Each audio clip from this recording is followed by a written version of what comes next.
Eu encontrei essa história por acaso. Em um sítio velho, esquecido e praticamente engolido pelo mato, ali morava Helena. Uma mulher que chegou sem dinheiro, com a mãe gravemente doente. E nenhuma ideia de como sobreviver naquele lugar. Só que poucos meses depois algo estranho começou a acontecer. Um fazendeiro rico da região começou a aparecer ali quase todos os dias, insistindo para comprar aquele terreno abandonado. Foi aí que eu percebi que aquele sítio escondia algo. E se essa história chegou até você, talvez seja porque ela realmente precisa ser contada. Então se inscreve no canal para me dar uma força. Porque o que Helena descobriu naquele lugar mudou tudo. Eu não escolhi esse lugar. Ele me escolheu. Ou melhor, foi o único que sobrou. Quando Renato foi embora, levou o carro, a conta conjunta e boa parte da minha dignidade. Deixou uma carta na mesa da cozinha. 3 linhas. Como se quase 8 anos pudessem caber em 3 linhas. Eu li uma vez. Dobrei. Joguei no lixo. Não chorei naquele dia, menos chorei 3 dias depois. No banheiro do hospital, enquanto esperava o resultado do exame da minha mãe. Pneumonia atípica, disse o médico. Precisava de repouso, ar limpo, calma. Coisas que eu também precisava e não tinha mais onde encontrar. Foi minha tia Conceição quem lembrou do sítio. Seu avô Benedito deixou aquele pedaço lá no grotão do Limoeiro. Ninguém foi ver faz anos, mas é seu, Helena. Está no cartório, registrado no seu nome. Eu nunca tinha ido, nem lembrava direito de ter ouvido falar. Avô Benedito morreu quando eu tinha 11 anos, e aquela terra virou uma coisa abstrata, um papel guardado numa gaveta que eu nunca abri. Fui até o cartório. O papel existia, a terra existia. E eu não tinha mais nada além disso. A viagem durou quase 6 horas. Peguei um ônibus até Conquista do Norte, depois um pau de arara que parava em cada curva da estrada de barro. Minha mãe dormiu a maior parte do caminho, recostada na minha ombro. A respiração dela ainda com aquele chiado suave que me aperreava o peito. Quando descemos na beira da estrada, o motorista apontou com o queixo para um caminho de terra que sumia entre 2 eucaliptos altos. É por ali, uns 2 quilômetros. 2 quilômetros com uma mala velha, uma mãe que mal firmava os pés no chão e o sol de fevereiro queimando a nuca da gente. Eu carregava a mala com uma mão e segurava minha mãe com a outra. Helena menos, ela disse, num ponto do caminho, parando para respirar. Você não precisa fazer isso por minha causa. Eu sei, respondi, estou fazendo por mim também. Ela não respondeu, mas apertou meu braço. A casa do avô Benedito era exatamente o que eu temia que fosse. Paredes de adobe com rachaduras que você podia enfiar o dedo. Telhado de barro partido em 2 ou 3 lugares, com mato crescendo por cima. A porta estava presa, não trancada menos, apenas inchada pela umidade dos anos. Precisei dar 2 chutes para ela ceder. Por dentro cheirava a tempo parado, a mofo, a madeira seca, a história de uma família que tinha ido embora e esquecido de avisar aquelas paredes. Tinha uma mesa, 2 cadeiras. Um fogão de lenha enferrujado. Um catre de madeira no quarto dos fundos. Minha mãe sentou numa das cadeiras e olhou em volta com uma expressão que eu não sabia ler, bem menos se era tristeza ou alguma coisa parecida com paz. Seu avô era um homem simples, ela disse. Mas ele gostava daqui. Eu fui até a janela. O terreno se abria lá fora, menos mato alto, capim amarelado, mas também, no fundo, perto de uma cerca torta. Algumas árvores que ainda tinham folha verde. Uma mangueira, o que parecia ser uma laranjeira. Uma bananeira dobrada, mas viva. Alguma coisa ainda respirava naquele lugar. Nos primeiros dias, eu aprendi o tamanho da minha ignorância. Não sabia acender o fogão de lenhas sem encher a cozinha de fumaça. Não sabia de onde vinha a água, menos tinha um poço, coberto com uma tábua velha. E eu precisei de meia hora para entender como funcionava a corda e o balde. Não sabia o nome das ervas que cresciam na beira do terreno, nem quais eram boas e quais eram daninhas. Mas eu sabia trabalhar. Isso eu sabia. Na vila mais próxima, menos Barra Seca, uns 3 quilômetros pela estrada menos, tinha um pequeno mercado, uma farmácia, uma igreja e umas 40 casas. Fui a pé na primeira semana, Levei os poucos reais que ainda tinha e voltei com fubá, feijão, sal. Um remédio para a tosse da minha mãe. Depois de pensar bastante parada no meio do corredor do mercado, 4 pintinhos numa caixa de papelão. O rapaz da mercearia me olhou com aquela cara de quem não entende bem. A senhora vai criar galinha? Vou tentar. Respondi. Ele assentiu devagar, como quem aceita uma resposta sem acreditar muito nela. Os pintinhos eu coloquei num canto da cozinha, dentro de uma caixa com palha que peguei no mato. Minha mãe ficava horas olhando para eles, e era a única vez que eu via um sorriso de verdade no rosto dela. Seu avô também tinha galinha menos, ela disse. Uma tarde, umas 50. Ele vendia ovo na feira de Conquista todo sábado. 50. Eu tinha 4 pintinhos e ainda não sabia se ia conseguir que chegassem a semana seguinte. Mas eu anotei isso. Guardei, a terra do avô Benedito tinha alimentado uma família inteira. Talvez pudesse alimentar 2 pessoas ainda. Foi na segunda semana que eu vi o fazendeiro pela primeira vez. Estava limpando o mato da frente da casa com um facão emprestado do mercadeiro de Barra Seca quando ouvi o motor de uma caminhonete. Era nova, branca, com aquela placa limpa de quem nunca andou em estrada de barro. O homem desceu devagar. 50 e poucos anos. Chapéu de couro. Calça de brim passada. Sorriu antes de falar. O tipo de sorriso que eu aprendi a desconfiar. A senhora é da família Benedito? Sua neta menos, respondi, sem largar o facão. Conheço essa terra faz tempo. Ele olhou em volta com uma calma calculada. Ouvi dizer que a senhora chegou há pouco. Vim me apresentar. Sou Osvaldo Tavares. Tenho fazenda ali adiante. Helena menos, eu disse. Ele acenou com a cabeça. Terra boa essa aqui. Pausa, mas dá muito trabalho. Sozinha assim. Se a senhora quiser, posso fazer uma proposta. Valor justo, dinheiro na mão.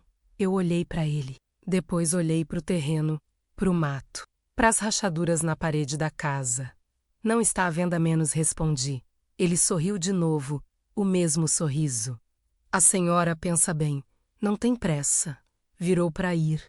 Mas se mudar de ideia, manda me chamar. A caminhonete foi embora levantando poeira fina. Eu fiquei parada, olhando a nuvem de terra se desfazer no ar. Algo naquele homem me deixou inquieta de um jeito que eu não soube explicar naquela hora. Era rico, a terra era mato. Por que viria até aqui no segundo dia depois que eu cheguei? Naquela noite, enquanto minha mãe dormia com a respiração ainda chiando, eu peguei uma lamparina e fui andando devagar pelo terreno, sozinha, olhando o que tinha ali, mato, pedra, árvore, terra dura. E lá no fundo, num canto que o capim alto quase escondia completamente, uma depressão no chão, uma pedra diferente. Algo que parecia ter sido coberto de propósito há muito tempo. Eu me abaixei, passei a mão na pedra. Estava úmida. No dia seguinte, quando voltei àquele canto com a luz do sol, encontrei debaixo da pedra uma lata enferrujada. Dentro dela, dobrado com cuidado, havia um papel escrito à mão com a letra do meu avô. E foi ali que tudo começou a mudar. A lata estava enferrujada por fora, mas fechada com cuidado. Alguém tinha passado pano de vela nas bordas antes de tampar menos aquele truque antigo de guardar coisa do tempo. Meu avô sabia fazer isso. Aprendi depois, pela minha mãe, que ele guardava sementes assim. Dizia que semente boa merecia proteção. Eu sentei no chão ali mesmo, com a lata no colo e a lamparina ao lado, e abri devagar. O papel estava amarelado, mas inteiro. A letra do avô Benedito eu reconheci de imediato. Grande, inclinada para a direita, o B do nome dele com aquela volta a mais que ele sempre fazia. Tinha visto essa letra em cartões de aniversário quando criança. Nunca imaginei que ia encontrá-la assim, dobrada dentro de uma lata enterrada no fundo de um terreno que quase não era mais nosso. Li devagar, em voz baixa, como se ele ainda pudesse me ouvir. Helena, ou quem vier depois de mim menos, se você está lendo isso, é porque achou o lugar certo. Eu não deixei indicação para ninguém porque não queria que pessoa errada chegasse antes. Nesse terreno, lá no fundo onde o capim é mais verde mesmo no tempo seco, nasce água. Água de verdade, limpa, que nunca secou desde que eu cheguei aqui com 22 anos. Eu tampei porque Tavares velho já rondava essa terra quando eu ainda estava vivo. Filho é igual ao pai. Se ele aparecer, não vende. Essa água vale mais do que ele vai te oferecer. Vale mais do que você imagina agora. Cuida da terra. Ela cuida de volta. Benedito, fiquei parada muito tempo depois de ler. O vento balançava o capim ao redor e a lamparina projetava uma sombra comprida na minha frente. Lá longe, um cão latiu uma vez e parou. O silêncio voltou pesado, daquele jeito que o silêncio do interior pesa diferente do silêncio da cidade. Não é vazio, é cheio de coisa que você não consegue nomear. Dobrei o papel com o mesmo cuidado que meu avô tinha usado. Coloquei de volta na lata. Fui até o quarto. Escondi embaixo do colchão onde minha mãe dormia e não disse nada. Ela precisava de descanso. Aquilo podia esperar até o amanhecer. De manhã cedo, antes mesmo de acender o fogão, voltei ao fundo do terreno.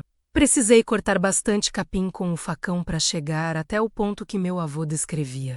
O sol ainda estava baixo e a luz entrava de lado entre as árvores, dourada e fraca.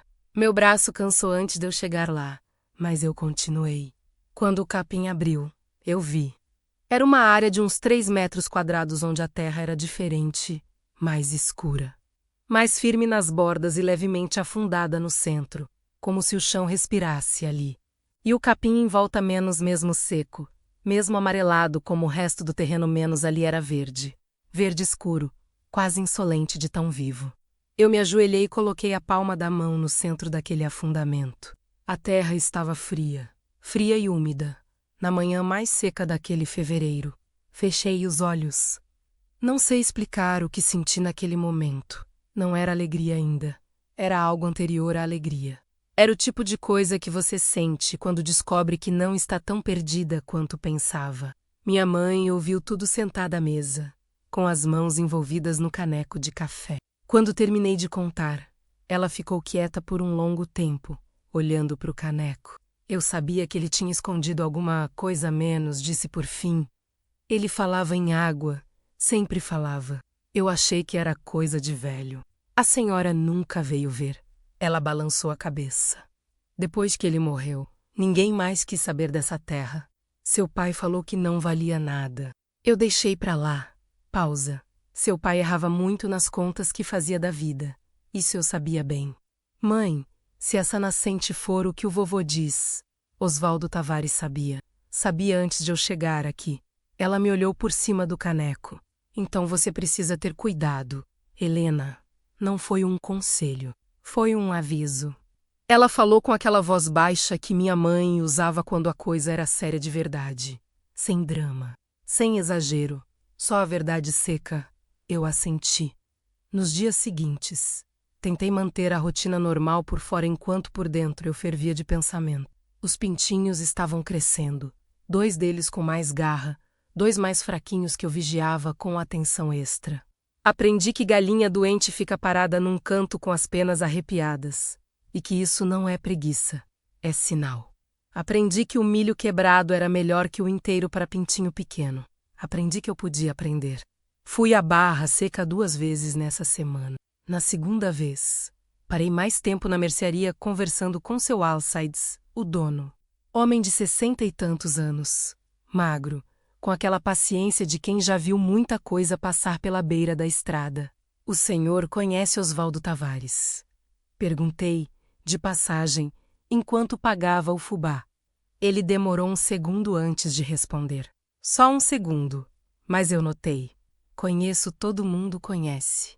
Ele contou o troco devagar. Por que pergunta? Veio me oferecer compra do sítio.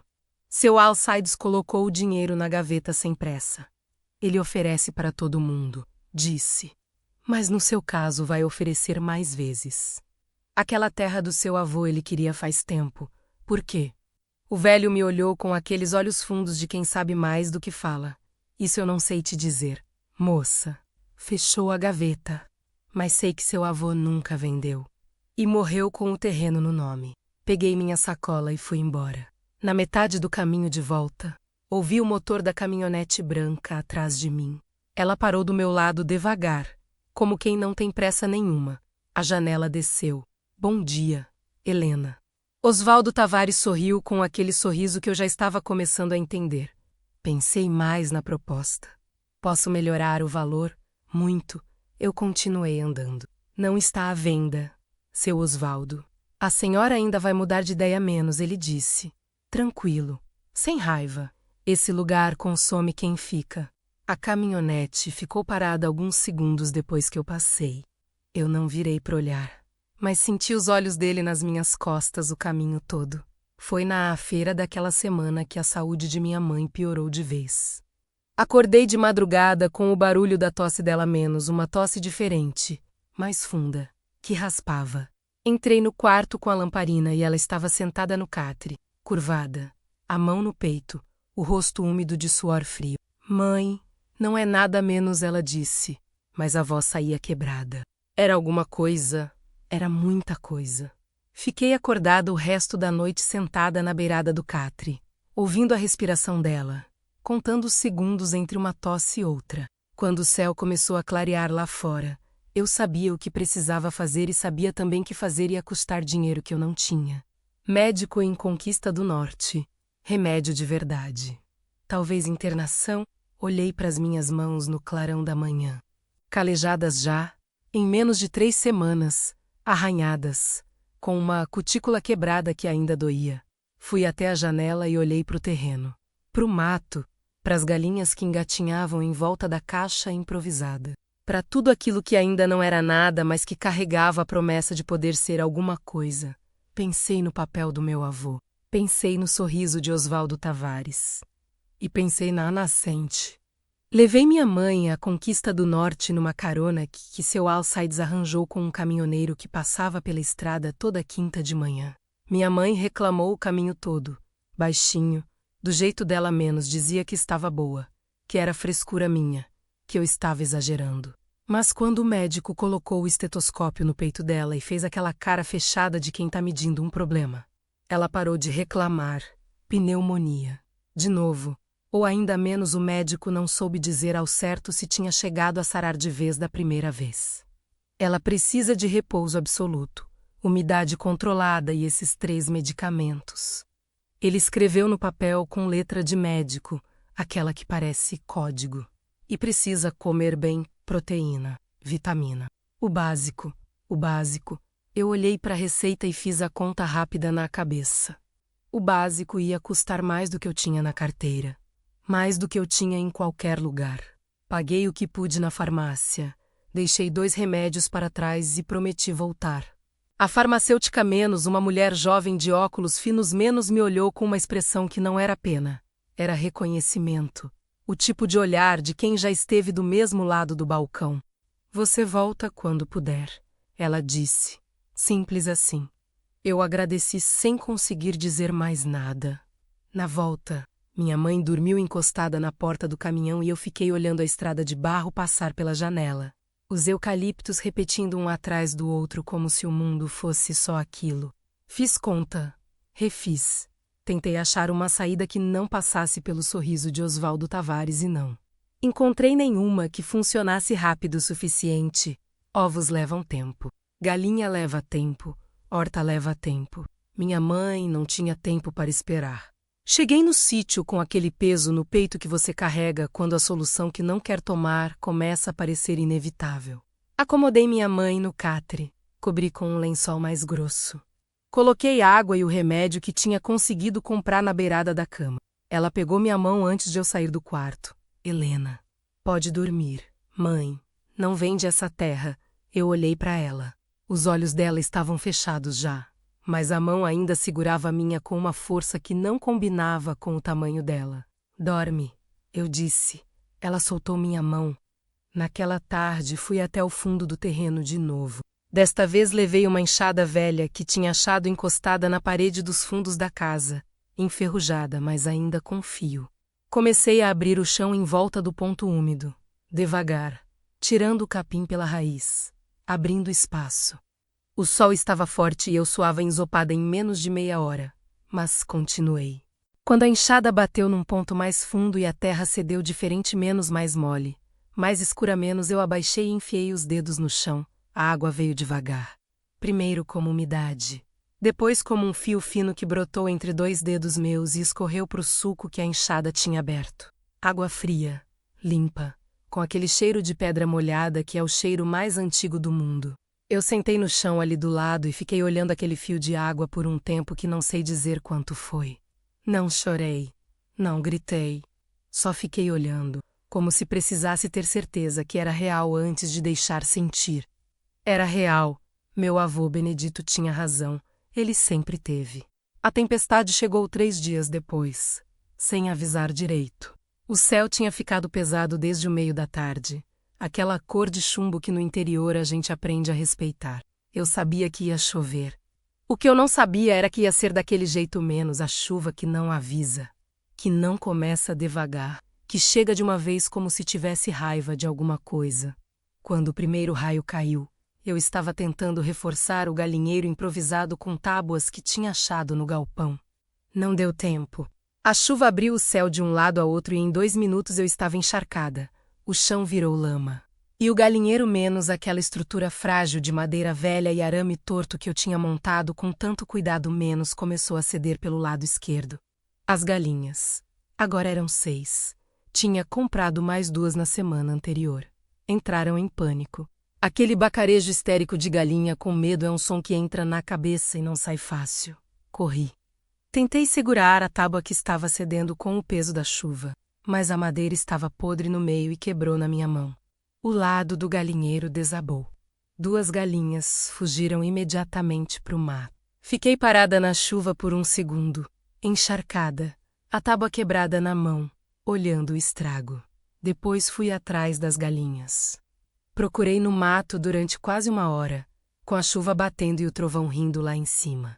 Encontrei uma embaixo da mangueira, agachada e tremendo. A outra eu não encontrei naquela noite. Quando voltei para casa, minha mãe estava na janela, olhando. Você está bem? Ela perguntou. Estou. Eu menti. Entrei, troquei de roupa. Não acendi a lamparina. Sentei na cadeira da cozinha no escuro, ouvindo a chuva martelar o telhado remendado e o vento entrar pelas frestas da janela. E fiquei quieta por um longo tempo. Tinha perdido uma galinha. O galinheiro estava destruído. Eu estava sem dinheiro, com minha mãe doente e com 2 remédios que ainda devia na farmácia de Conquista do Norte. E Osvaldo Tavares ia aparecer de novo. Era só questão de tempo. Ele apareceu na manhã seguinte. A caminhonete parou na frente da casa logo depois do café. Ele desceu com o mesmo chapéu, a mesma calma, mas desta vez não veio sozinho. Tinha um homem mais jovem do lado, de camisa social e uma pasta debaixo do braço. Jeito de despachante ou de advogado. Eu já estava do lado de fora quando eles chegaram, remendando o galinheiro com o que tinha sobrado de madeira boa. Bom dia, Helena. Osvaldo olhou para o galinheiro destruído com uma expressão que não era pena menos, era satisfação disfarçada. A tempestade foi brava. Foi, eu disse, sem parar o que estava fazendo. Esse aqui é o Dr. Farias. Ele apresentou o homem da pasta. Trouxe uma proposta por escrito desta vez. Formal, tudo certinho. O Dr. Farias abriu a pasta e me estendeu um papel. Eu limpei a mão na calça e peguei. O valor estava lá, digitado em negrito. Era mais do que a última vez. Bem mais. O suficiente para pagar os remédios da minha mãe. O suficiente para recomeçar em algum lugar menos difícil que aquele. Fiquei olhando para o número por um tempo. Osvaldo Tavares não disse nada. Deixou o silêncio trabalhar por ele. E o silêncio é um negociador melhor do que qualquer advogado. Pensei na nascente. No papel do meu avô. Na água fria entre os meus dedos. Pensei na minha mãe, falando não vende com os olhos fechados. Dobrei o papel. Devolvi para o Dr. Farias. Não está à venda. Osvaldo Tavares olhou para mim por um momento longo. O sorriso não veio dessa vez. Helena menos, ele disse. E pela primeira vez o nome soou diferente na boca dele, sem aquela cordialidade de fachada. Essa terra vai te engolir. Você não sabe o que está fazendo aqui. Talvez não, respondi. Mas é minha para descobrir. Ele ficou mais um segundo. Depois virou, sem pressa, e voltou para a caminhonete. O Dr. Farias fechou a pasta e foi atrás sem dizer uma palavra. Quando a caminhonete foi embora, Eu percebi que minha mão estava tremendo. Não de medo, ou não só de medo, era também raiva. E raiva, eu aprendi naquele dia, pode ser um combustível tão bom quanto qualquer outro. Foi Dona Cirlei quem apareceu no fim daquela tarde. Eu não sabia quem ela era. Uma mulher de uns 60 anos. Cabelo branco preso atrás chinelo de borracha a uma lata de alumínio cobrindo alguma coisa com um pano de prato. Veio andando pela estrada de terra com o passo firme de quem conhece cada buraco do caminho. Sou vizinha menos, ela disse, antes que eu perguntasse. Bem vizinha não. Fica uns 15 minutos a pé, mas ouvi que a filha do Benedito chegou com a mãe doente e vim ver se precisava de alguma coisa. Tirou o pano de prato. Caldo de galinha, ainda quente de algum jeito, com aquele cheiro que vai direto para a infância de qualquer pessoa.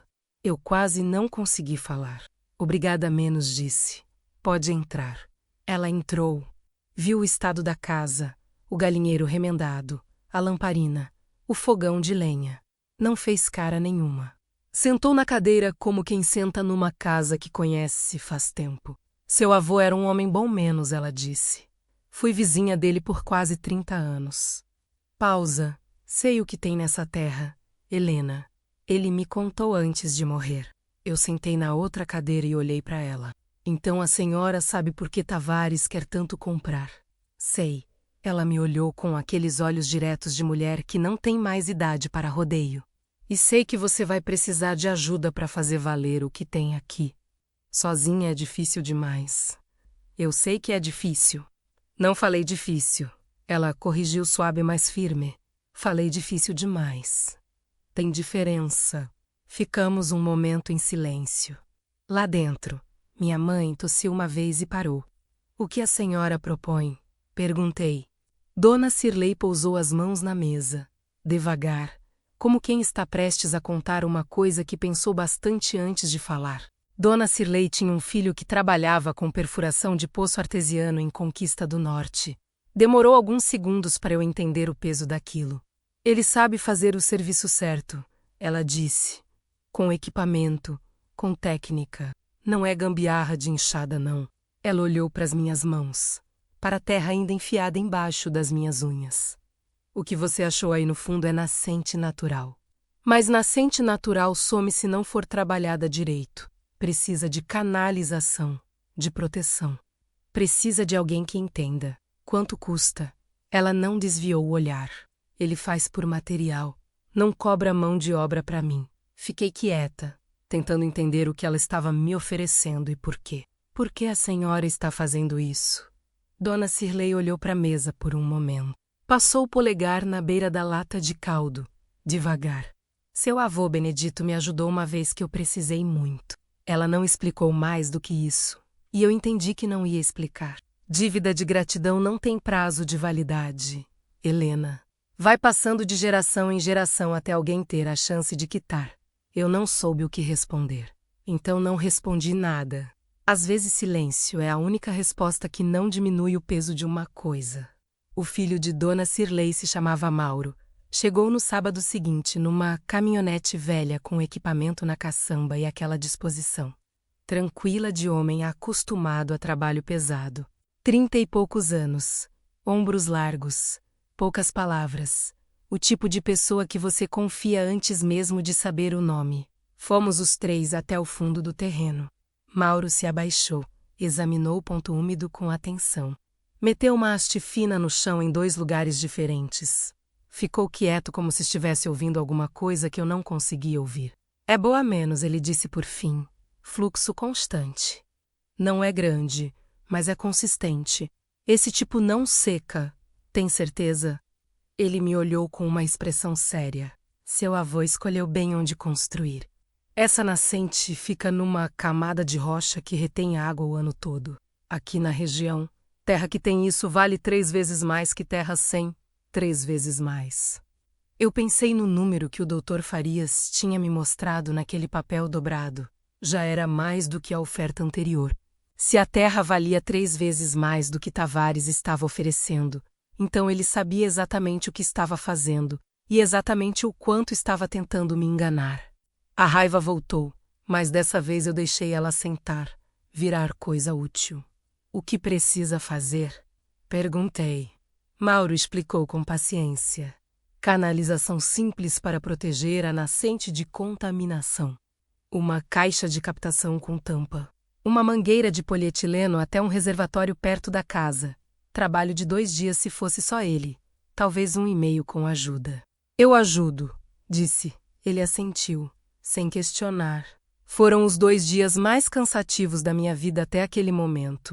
E eu já tinha tido dias muito cansativos naquele lugar. Cavamos, nivelamos, posicionamos a caixa de captação.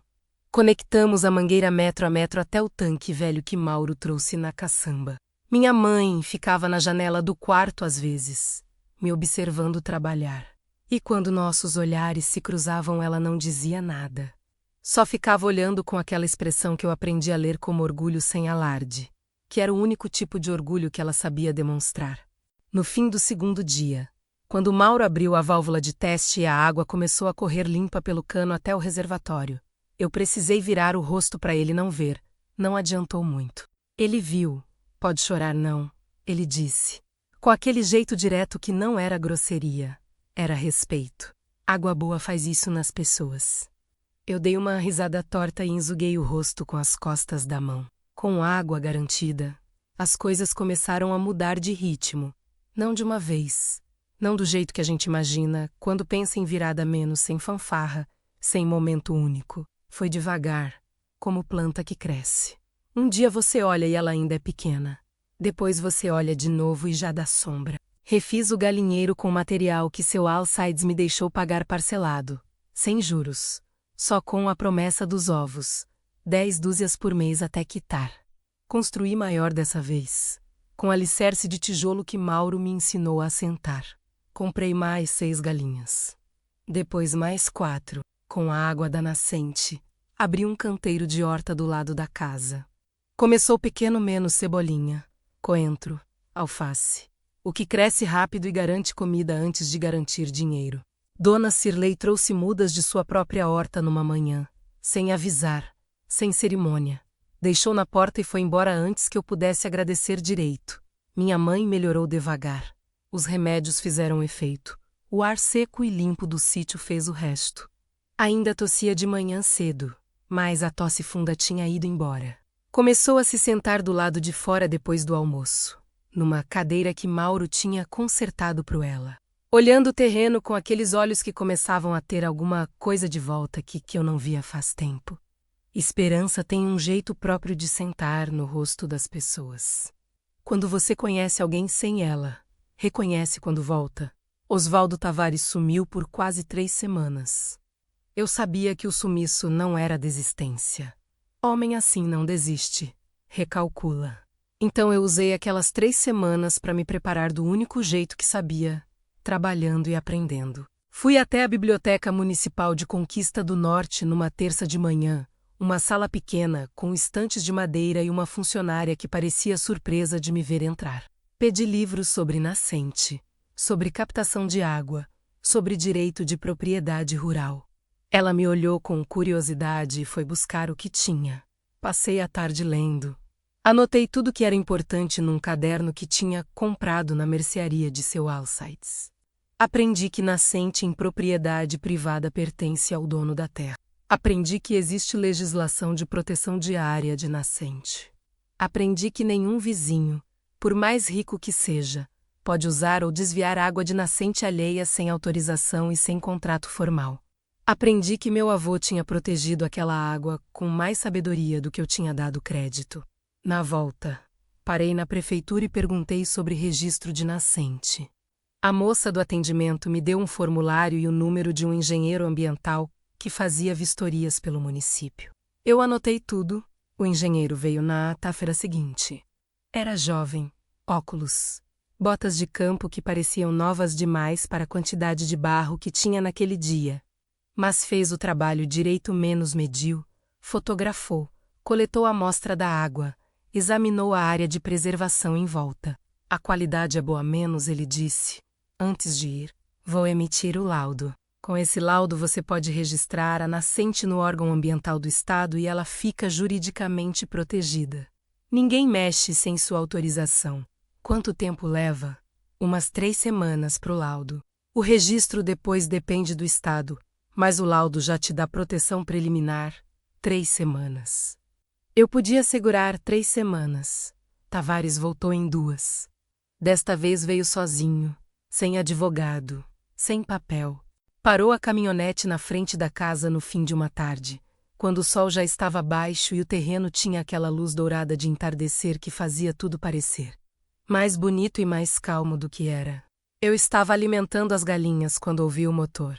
Me endireitei, limpei as mãos no pano e esperei. Ele desceu devagar. Ficou parado do lado de fora do cercado, o chapéu na mão dessa vez, e olhou para o terreno com uma expressão diferente de todas as outras vezes. Menos calculada, mais humana, quase. Você trabalhou bastante, ele disse. Não era elogio nem crítica, era constatação. Trabalhei, respondi. Ele olhou para o galinheiro novo, para o canteiro de horta, para o cano que saía do reservatório até a beira da casa. Você achou a nascente? Não era pergunta. Achei, eu disse. E registrei com o engenheiro ambiental. Laudo está sendo emitido. Algo passou pelo rosto dele naquele momento. Uma sombra rápida, que podia ser raiva ou podia ser respeito. Às vezes os dois têm a mesma cara. Ficou em silêncio por um tempo. O vento passou entre as árvores e balançou os galhos da mangueira. Uma galinha cacarejou lá dentro do cercado e parou. Seu avô era teimoso? Tavares disse por fim. Era menos, concordei. Família puxa. Ele colocou o chapéu de volta na cabeça. Devagar. Tudo bem menos, disse. A proposta continua de pé se você mudar de ideia. Não vou mudar. Ele assentiu uma vez, seco, e voltou para a caminhonete. Desta vez eu fiquei olhando a caminhonete ir embora até sumir na curva da estrada. E percebi que meu coração não estava acelerado como nas outras vezes. Estava firme, quieto. Era a primeira vez desde que tinha chegado àquele lugar que eu me sentia mais dona do que assustada. Naquela noite, depois do jantar, minha mãe e eu ficamos sentadas do lado de fora da casa. O céu tinha mais estrela do que eu lembrava de ter visto na vida menos quando você mora em cidade. Esquece que o céu pode ser assim. Ela ficou em silêncio por um tempo, olhando para cima. Seu avô dizia que essa terra ia cuidar de quem cuidasse dela menos, ela disse por fim. A senhora acreditava nele? Ela demorou um segundo. Comecei a acreditar agora. Ficamos em silêncio outra vez. Lá longe, um grilo cantou, depois outro. E logo o terreno inteiro estava cheio daquele som que é o som do interior à noite. Vivo, constante, indiferente aos problemas das pessoas de um jeito que é quase um consolo. Eu pensei no que ainda faltava muito. O laudo, o registro, mais galinhas, mais horta, a cerca que precisava de conserto, o telhado que ainda rangia quando ventava forte. Mas pela primeira vez desde que tinha chegado com aquela mala velha e aquela mãe no braço, o que faltava não parecia maior do que o que eu tinha. E foi essa noite em que eu entendi, de um jeito que não precisava de palavra, que eu não ia embora. O laudo do engenheiro chegou numa manhã de março, dentro de um envelope pardo com o selo do órgão ambiental estadual. Eu estava no canteiro de horta quando seu Alcides mandou o filho mais novo trazer. O menino chegou correndo pela estrada, de terra com o envelope levantado na mão como se fosse uma conquista dele também. Talvez fosse. Barra Seca era pequena o suficiente para que a história de uma mulher lutando sozinha por um pedaço de terra virasse, de algum jeito, história de todo mundo. Limpei as mãos na calça e abri ali mesmo, em pé, com o sol da manhã na nuca, li devagar. Depois li de novo.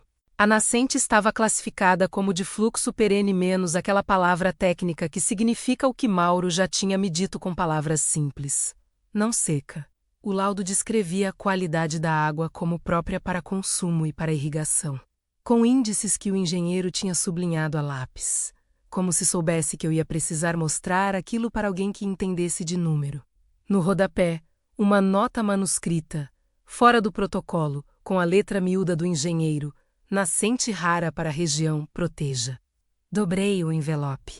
Coloquei dentro da lata enferrujada do meu avô, junto com o papel dele. Pareceu o lugar certo. Levei o laudo ao cartório de Conquista do Norte na semana seguinte e dei entrada no registro formal da área de proteção da nascente. A tabeliã, uma mulher séria de cabelo preso que usava os óculos pendurados no pescoço, examinou os documentos com atenção e disse que estava tudo em ordem. Vai levar uns 40 dias para o registro sair, ela informou. Tudo bem menos, eu disse. Ela me olhou por cima dos óculos que tinha colocado de volta no nariz. Esse terreno é do seu avô. Era, agora é meu. Ela assentiu, carimbou, entregou o protocolo. Saí do cartório com o papel na mão e fiquei parada na calçada por um momento, olhando a rua movimentada de Conquista do Norte.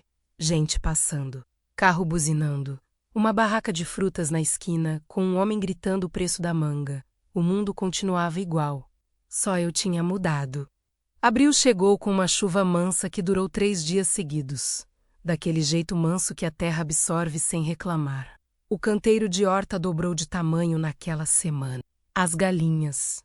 16 agora. Com 3 que Dona Cirlei tinha me dado de presente, sem aceitar, recusa menos estavam produzindo bem. Com regularidade. Com aquela consistência tranquila que é a única riqueza que o interior realmente oferece para quem tem paciência.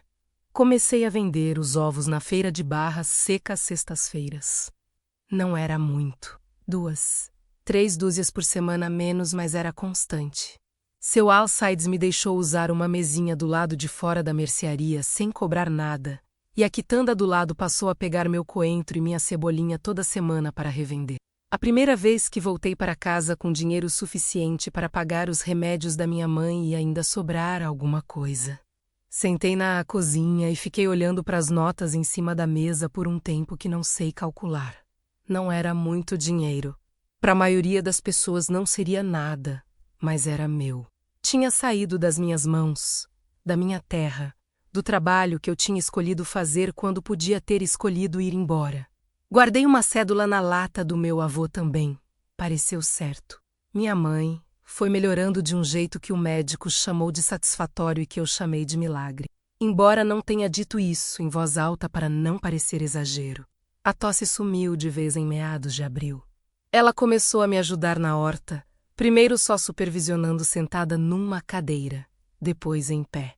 Depois de joelho no chão arrancando mato com as mãos como se nunca tivesse feito outra coisa. Uma tarde eu a encontrei conversando com as galinhas. Não perguntei o que ela estava dizendo. Algumas conversas não precisam de testemunha. Osvaldo Tavares não voltou. Por muito tempo eu esperava o som da caminhonete branca toda vez que eu via motor na estrada. Mas ele não voltou menos, ao menos não para mim. Seu Alcides me contou, um dia de passagem, que Tavares tinha comprado um terreno do outro lado do município, maior, com acesso de asfalto. Seguiu em frente, como fazem os homens que medem tudo em custo e benefício. Eu não senti alívio imediato. Senti algo mais lento do que alívio. Senti o peso ir embora de mansinho. Como roupa encharcada que vai secando ao sol sem que você perceba o exato momento em que fica leve. Dona Cirlei me contou, numa das suas visitas sem aviso, que Tavares tinha tentado comprar aquela terra por mais de 20 anos. Tinha feito proposta para o meu avô Benedito 3 vezes. Benedito tinha recusado as 3 sem explicar por quê. Ele não precisava explicar. Ela disse, terra boa a gente sente. Não precisa de argumento. Pensei nisso muito tempo depois que ela foi embora. Pensei no meu avô jovem, recusando um homem rico sem titubear, tampando uma nascente com pedra e pano de vela, escrevendo uma carta para uma neta que ele talvez soubesse que ia precisar dela um dia. Gente simples tem uma sabedoria que não cabe em diploma. Em maio, o registro da área de proteção da nascente saiu. Mauro veio ver o documento, leu com atenção, dobrou e devolveu com um aceno de cabeça que, vindo dele, equivalia a discurso. Agora é sério, ele disse. Sempre foi sério, respondi. Ele deu uma risada curta e foi embora na caminhonete velha levantando a mesma poeira de sempre. Naquela semana, conversei com o engenheiro ambiental por telefone sobre a possibilidade de formalizar o fornecimento de água para pequenos produtores da região menos coisa pequena, coisa local, nada que eu tinha condição de fazer sozinha ainda, mas que podia vir a ser alguma coisa no futuro. Ele me mandou o contato de uma cooperativa agrícola de Conquista do Norte que trabalhava com esse tipo de arranjo. Anotei, guardei. O tempo ia mostrar o que fazer com aquilo. Numa tarde de maio, quase 3 meses depois de ter chegado com aquela mala velha pela estrada de terra, eu fui até o fundo do terreno sozinha. Não levei enxada nem lamparina. Fui só. Sentei na beira da caixa de captação que Mauro tinha construído, com a água correndo tranquila pelo cano, e fiquei olhando o terreno ao redor. O capim ainda era alto em algumas partes, mas já dava para ver a diferença entre o que era abandono e o que era simplesmente natureza vivendo no próprio ritmo. A mangueira tinha florado naquela semana menos flores pequenas, brancas, com aquele cheiro adocicado que anuncia frutos sem pressa. Peguei a lata enferrujada do avô que tinha trazido no bolso do avental. Abri, peguei o papel dele. Li uma última vez, devagar, com o vento balançando as folhas lá em cima. Cuida da terra. Ela cuida de volta. Dobrei o papel, coloquei de volta. Fechei a lata. Mas desta vez não enterrei de volta. Trouxe para dentro de casa. Coloquei na prateleira da cozinha, entre o sal e o azeite, onde eu podia ver todo dia. Minha mãe estava sentada do lado de fora quando eu voltei, com uma galinha no colo, menos coisa que eu nunca teria imaginado ver, mas que estava acontecendo como se fosse a coisa mais natural do mundo. O sol da tarde batia de lado e deixava ela com aquela luz de fim de dia que faz as pessoas parecerem o que sempre foram, sem a camada de cansaço por cima. Ela me olhou quando cheguei. Achou o que foi buscar? Perguntou. Sentei na cadeira ao lado. Olhei o terreno junto com ela, menos o canteiro, o galinheiro, as árvores, a cerca que ainda precisava de conserto, mas que estava de pé. Acho que sim, respondi. Ela assentiu devagar. Passou a mão nas costas da galinha com aquela calma que ela tinha recuperado, que eu não via faz tempo, que eu tinha quase esquecido que existia nela. O sol foi baixando. As sombras foram se alongando pelo terreno. Lá longe, na estrada, passaram umas crianças de bicicleta que eu não conhecia, gritando alguma coisa entre elas que o vento levou antes de chegar até mim. A vida continuava, do jeito dela, no ritmo dela. E pela primeira vez em muito tempo, eu não estava com pressa que ela fosse diferente. Não sei o que o futuro tem para esse lugar. Sei que o telhado ainda range quando venta, que a cerca do fundo vai cair se eu não consertar antes do inverno, que minha mãe ainda acorda cedo demais e que eu ainda acordo mais cedo que ela, que tenho contas para pagar e muito mais para aprender do que para ensinar. Mas sei também que a água corre limpa lá no fundo do terreno, igual correu quando meu avô tinha 22 anos e escolheu ficar nesse lugar que ninguém queria. Sei que a mangueira vai dar fruto. Sei que às vezes a herança que uma pessoa deixa não é dinheiro nem terra. É uma carta dobrada dentro de uma lata enferrujada, dizendo o que você precisava ouvir antes de desistir. Meu avô Benedito não me deixou um sítio. Me deixou uma razão para ficar. E ficar, aprendi, é a decisão mais difícil e mais corajosa que existe.